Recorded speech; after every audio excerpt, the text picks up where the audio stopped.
Suburban Sentinel here with a video response to Miami Prepper's terrific topic of discussion on boundaries. And today, or at least under our current system, is that boundaries for the most part are established by law or by custom.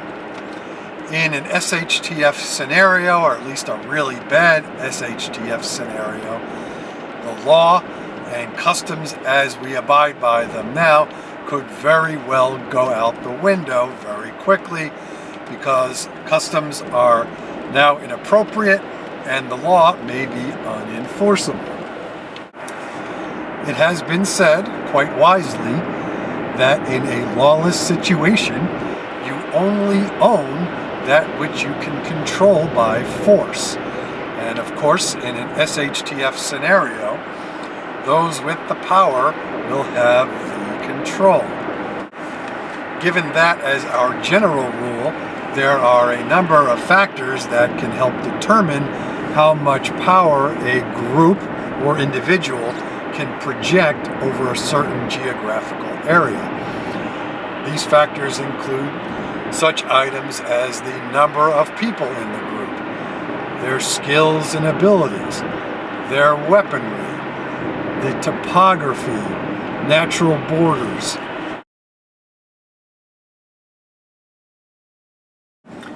Personally, when I think about borders in an SHTF scenario, I think about concentric circles where the homestead, where my wife and I reside, are in the middle. The outermost ring, which for me is approximately a quarter of a mile from our house and out, I call the outer zone. This is an area of which I would have almost no direct control over what happens. As kind of a lone wolf prepper, it's just impractical for me to try to exert any control any further out. However, that outer zone is an area where I'm interested in what's happening.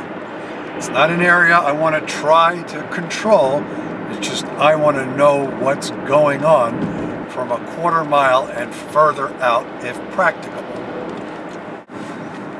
A quarter of a mile is a distance at which I'm not too worried about what anyone does, at least any ordinary person outside of an army, could do to us either on our property or inside the house.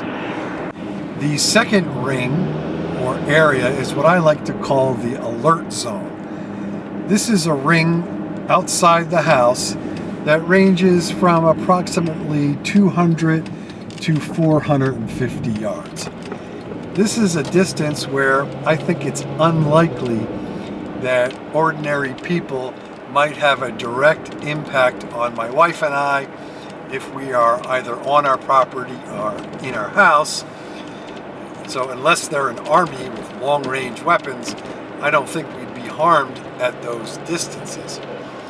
However, inside that ring, if there are people there, I really want to know what they are up to. In an SHTF scenario, if people are inside that 200 to 450 yard zone, you can bet that I'm going to track them. I may even engage them in conversation or some type of dialogue or something, but I really want to know what their intentions are.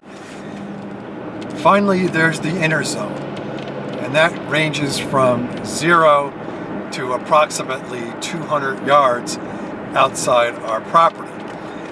And in that zone or location, you better have a damn good reason for being there.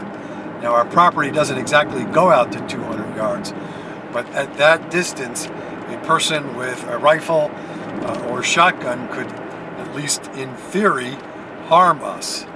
So I really want to know what's going on there, and you'd better be able to justify it. Otherwise, you're going to be met with some sort of force. So that's how I handle geographical boundaries. Certainly that's not the only way to do it, And I am not even saying that my way is the right way to do it. It just works, at least as far as I could possibly tell, under the circumstances. And those circumstances are, I have to handle just about every issue regarding boundaries on my own. We're in a heavily wooded neighborhood where sight lines are restricted to at most 200 yards, and there are geographical barriers such as woods, lakes, and streams. So that's my 2 cents. Thanks for watching. This is the Suburban Sentinel.